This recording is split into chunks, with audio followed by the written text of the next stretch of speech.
இயேசு கிறிஸ்துவின் இனிதான நாமத்தினாலே உங்கள் ஒவ்வொருவரையும் நான் வாழ்த்தி வரவேற்கிறேன். இந்த காட்ஸ் கிரேஸ் ஊழியத்தின் மூலம் உங்களை சந்திப்பதில் மிகவும் மகிழ்ச்சி அடைகிறேன். இந்த நாளிலும் கூட வேதத்தில் நீங்கள் ஆதியாம் புஸ்தகம் 4ஆம் அதிகாரத்தை நீங்கள் வாசித்து பார்க்கும்போது அங்கே காயின் ஆபேலை குறித்து எழுதப்பட்டிருக்கிறது. அவங்க 2 பேரும் சகோதரர்கள். இந்த காயினுடைய வாழ்க்கையில் அவன் என்ன செய்கிறான், தன் சொந்த சகோதரன் மேலே பொறாமை கொண்டு எரிச்சல் நிமித்தம் அவன் என்ன செய்கிறான், அவனை கொலை செய்கிறத பார்க்குறோம். அவனுடைய ரத்தம் கர்த்தரை நோக்கி கூப்பிடும்போது கர்த்தர் என்ன செய்கிறாரு, அவனுக்கு சாபத்தை கொடுக்கிறத பார்க்குறோம்.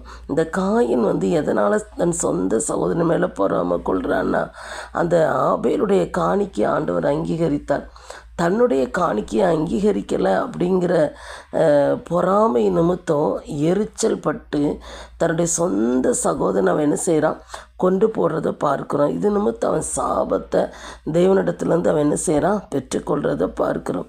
ஒரு சின்ன காரியம் பொறாமை நிமித்தம் அவன் என்ன செய்கிறான், அந்த சாபத்தை பெற்றுக்கொள்கிறத பார்க்குறோம். இன்றைக்கி நம்முடைய வாழ்க்கையில் கூட அந்த பொறாமைக்கு எரிச்சலுக்கு நம்ம என்ன செய்யக்கூடாது, இடம் கொடுக்கவே கூடாது. ஒரு சின்ன காரியம்தான் மற்றவங்களை என்ன செஞ்சிடும், காயப்படுத்தி மற்றவங்களை வேதனைக்குள்ள நம்ம காரணமே இல்லாமல் ஒருத்தரை வேதனைப்படுத்தும் போது அவங்க பாதிக்கப்படும்படியான காரியம் நடக்கும்போது அது நமக்கு சாபமாகிவிடும். சில பாவங்கள் சாபத்தை கொண்டு வரும். அந்த பாவத்தின் விளைவு தான் காயினுக்கு என்ன செஞ்சுட்டு சாபத்தை கொண்டு வந்துட்டு, சாபங்கிறது அவனோட நின்று போகிறதில்ல, அவனுடைய சந்ததியே அது என்ன செய்து பாதிக்கிறத பார்க்குறோம். இப்படிப்பட்ட காரியத்துக்கு ஆண்டவர் நம்மளையும் நம்ம குடும்பங்களையும் விலைக்கு என்ன செய்யணும், பாதுகாக்கும்படி நம்ம ஜெபம் பண்ணணும். எங்களை நேசிக்கிற நல்ல தகப்பனே, இந்த நாளிலும் கூட ஆண்டவரே, காயின் மூலம் இந்த காரியத்தை கர்த்தர் எங்களுக்கு கற்றுக் கொடுத்தீங்க, அதற்காக ஸ்தோத்திரப்பா.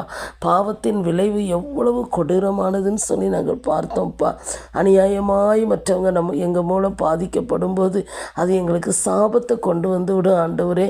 இப்படி எங்கள் மூலம் அநியாயமாக யாரும் பாதிக்கப்படுற சூழ்நிலையில் நாங்கள் காணப்படாதபடி ஆண்டவரே, எங்களையும் எங்கள் குடும்பங்களையும் நீர் பாதுகாத்து நடத்தும்படியாக நாங்கள் ஜெபிக்கிறோம். இயேசுவின் நாமத்தை ஜெபிக்கிறோம் நல்ல பிதாவே, ஆமென்.